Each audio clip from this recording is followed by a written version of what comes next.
Aaron Jones of the Green Bay Packers. How are you, Aaron? I'm good. Thank you for having me. Oh, no, thanks for coming back again. And certainly when you ball out like that, as Prime would say, you get the call right here from the Rich Eisen Show for sure. Why did you say that about being able to go yard for yard with Zeke prior to the game this week, Aaron? I mean, as an athlete and a competitor, when a reporter comes up to you and asks you, do you think you can go yard for yard with this guy? As a competitive athlete I'm not going to say no. I believe in myself, and I believe in my abilities. And it's not just this week. It wasn't just Zeke. I aim to go out there every week to be the best back on the field. And what were you able to do this week that you put it all together, I guess, in a way that we had yet to see over the first month of the season? It all started with the blocking unit. The guys up front, they did the job. They made it easy for me to just run and find lanes and go untouched sometimes. And when you can do that, it's going to be a good day, and it's going to be a lot of fun out there. And what was it like for you in terms of fun? Walk me through the day. Oh man, it was amazing. I had my family there, close to 30 people back home in Texas. So that's the closest they'll get to see me play, and just knew it was going to be a good day from the moment I woke up. And then game gets kicked off, and we get to going, and I get a couple touchdowns early, and I get going. I'm starting to make people miss, and I just knew I was in the zone. I was about to ask you about being in the zone. How does that feel different from other games? It just, when you get the ball in your hands, you're just making plays. I mean, you're making people miss. You're just in the zone. You're that playmaker right then in that moment, and that's something I look to try to achieve every time I step on the field. When you are in the zone, does that what causes you to wave goodbye to a defender that's trying to chase you down in the end zone, Aaron? Oh, yes, sir, definitely. I mean, when you're out there, the game gets chippy, guys get to talking, and usually I'm not a guy who talks trash unless you talk trash to me first. So then I don't stop talking after that. You're going to hear me for the rest of the game. But it was no disrespect to Byron Jones. He's a great player. It's just having a little fun in the heat of the moment. So are you saying there was a lot of Jones-on-Jones chatter throughout the day? Is that what you're saying? No, not Jones, but just the game in general, everybody. Well, who could – I mean, all right. Put me down on the field here, Aaron. What were they saying?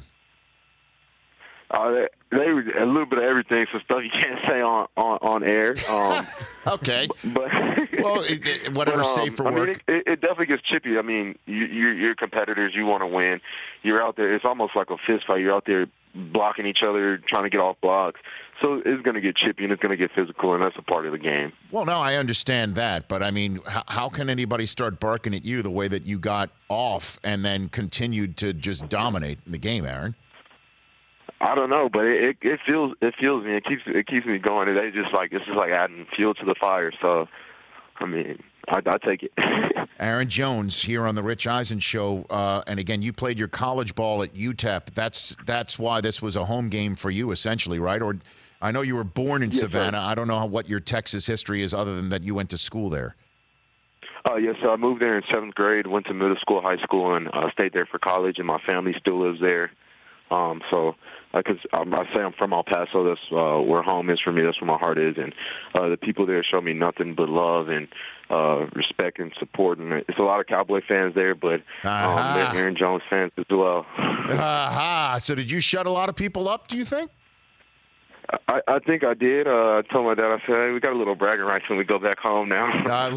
That's great. What would that 7th grader who moved to Texas and has been surrounded by Cowboys fans his whole life, what would that 7th grader have thought if somebody walked up to you and said, hey, one day 4 touchdowns for the Packers in the home of the Dallas Cowboys, Aaron Jones?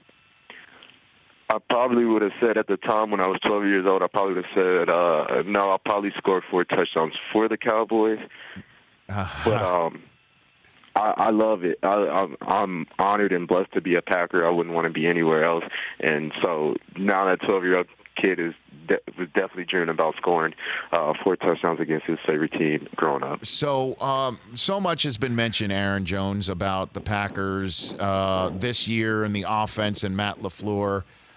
being brought in after what we saw with Mike McCarthy for a dozen years. You were not there for those for all the dozen years, but so much is talked about change of culture. Has there been a culture change in that locker room, Aaron? You could just definitely tell the difference in the locker room. It's more energy around here. It's more of a family vibe. Guys hanging out way more. It's just a whole different energy, and I think it starts with Coach. He came in and just commanded the room, and we all bought in, and we know this is one big family, and it just trickled down, and it's showing on the field. I mean, the offense makes a play, they're all celebrating together. The defense makes a play, they're all celebrating together. We're all happy for each other. And that wasn't really the case all the time in previous couple years? Not that it wasn't. It just wasn't stressed as much. And you could just tell that this year is just like a different vibe. Like, it's one big family. I mean, I've hung out with so many guys on the team this year that I hadn't hung out with last year. And it's just when you get that, it's like you're playing with 52 other brothers next to you who you'd do anything for. And again, I know I might need to take it up with the other Aaron Jones, but on occasion we do see, I guess, a family conversation might be, it could be called, between Aaron Rodgers and Matt LaFleur. Can you tell me what, if I was a fly on that wall, what it would sound like, Aaron?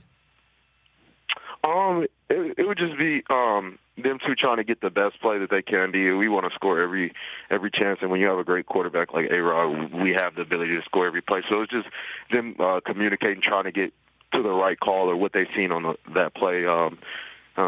So that's what I'm hearing. Okay, yeah, because I saw there was one towards the middle of the game last week, and Geronimo Allison was just staring straight ahead, like he wasn't. He didn't seem to be wanting any part of that conversation. But but we have heated conversations here every now and then. But then because we just want to put the best show together. Oh, yes, sir. It's all about being the best. I know. So, okay, so now what comes down to it, can you go yard for yard with Kerryon Johnson, Aaron? I feel I'm not just Kerryon, but any back in the league. I feel like I'm one of the best backs in the league, so I would say that against any back. I love that. See, I was trying to just get you to do something for just the Monday night game. But when it all comes down to it, though, no, you have to speak it into existence. You have to believe it. And there's so many others in this league. Definitely do. Confidence is a key. And are you feeling that there's more plays being called for you now in that regard? Last week, yes, sir, I definitely did. Just when the plays, that wasn't the game plan or anything. That's just the way the game had sorted itself out, and you keep hearing when you're in the huddle, you keep hearing the play call, and you're hearing a sure number.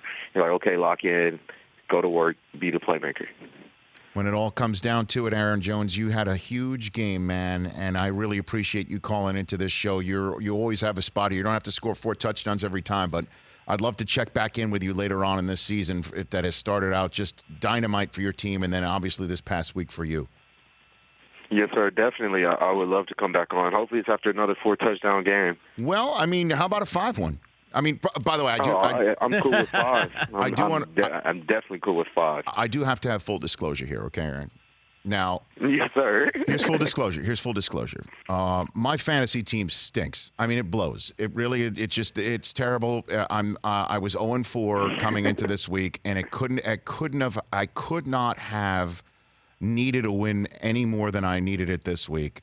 And coming into the late afternoon, everybody on my team had played except for Ezekiel Elliott, and I was 12 points behind the other team that had played everybody except for, let me look this guy's name up. Aaron Jones is his name. And what you did not only destroyed the Cowboys, it destroyed me. I mean, like, absolutely. Every single time I look down at my phone, I'm like, again? So I have to fully disclose here that did not keep me from wanting you on this show. Well, I appreciate that. Okay. Well, look, man, keep doing your thing. Keep doing your thing, okay? Yes, sir. Thank you for having me, and it's good to talk to you again. Right back at you. That's Aaron Jones at Showtime _33, but the and Showtime is with a Y. For more of The Rich Eisen Show, tune to Audience Channel 239 on DirecTV for free on BR Live or download The Rich Eisen Show app.